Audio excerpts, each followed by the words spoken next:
What does this fight mean for the UK MMA scene? This fight, for the UK fans, it is absolutely massive. I think it's the biggest thing that the UK fans have ever seen in the mixed martial arts. For me, it does mean that much, and it's nice to be in a position that is that big at this time. So I'm looking forward to seeing the end result. Are we good?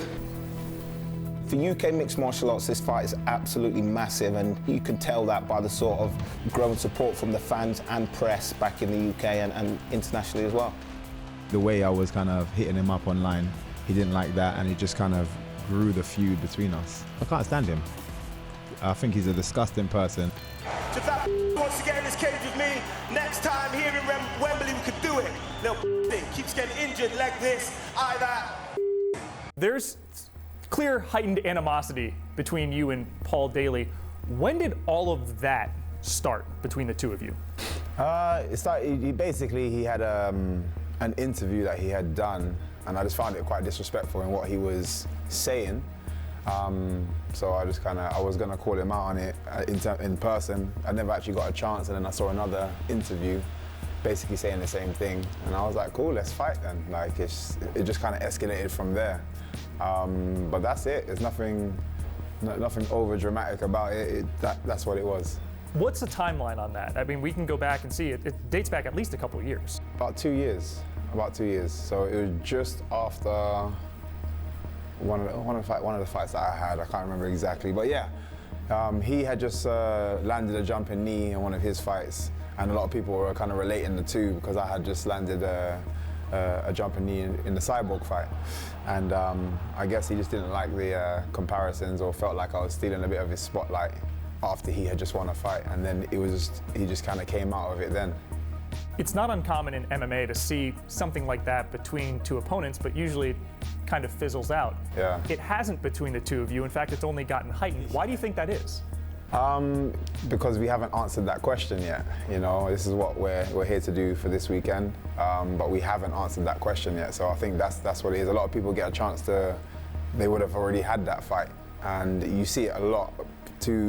There's a lot of animosity, and the second they finish the fight, they're hugging and shaking hands, and it's gone. You've been able to kind of express in the way we do best, but this time it hasn't happened yet, but it's going to soon. I'm extremely confident. I feel like it's almost like with his social media presence and the one, maybe two spectacular finishes that he's had, has sort of put up this illusion to everybody that he's some kind of the supreme fighter who's going to take over the sport. I don't see like that. I watch my fights, I watch my good and bad performances and stylistic matchups as well. For me, this is a no-brainer that he's going to get knocked out. Like, stylistically, I just don't see how he can beat me. I've been in the sport for a while. I know the fans wanted the fight. I wanted the fight. I knew where Bellator was going. So, to make the fight a little more interesting, of course, I'm going to call him I'm going to try and get the fans behind it, make it interesting, make the news media pick up on it, the MMA media. So that was an intelligent move on my part. He's a talented fighter. He's a good guy. We're going to fight now.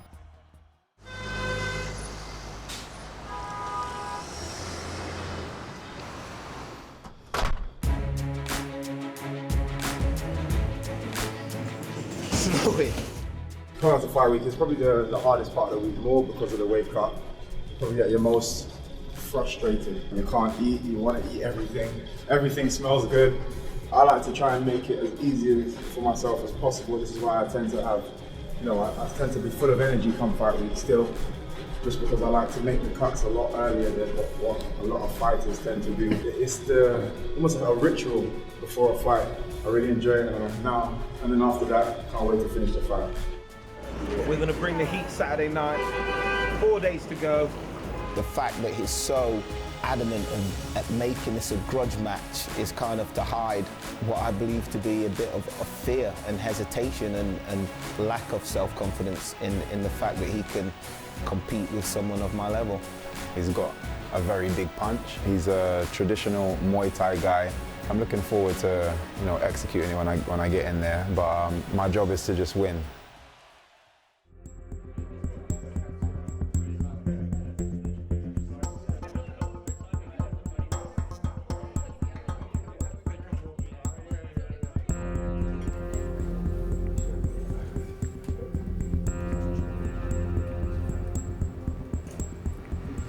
it's exactly fights like this that's gonna eventually, you know, push more UK stars into having similar, you know, grudge matches, similar kind of explosive bouts that everybody wants to see. I prepared very well. I had a few things that I needed to focus on more than other. Not necessarily physical. I think mental preparation has been a big part of this training camp, and preparing for the kind of style, not necessarily what he does as far as his antics and things that he does in there, but preparing for that fast point scoring, in and out type fighter. He didn't want to look at me, man. He didn't want to look at me. I think he understands that I snatch souls with my eyes. And he didn't want that. He didn't want that. It doesn't change the fact that he is now already playing my game. He's already playing defensive. You know, it's like you see it in different sports when two knights come up against each other, and but you see one manager is like, no, we're gonna play the more defensive side.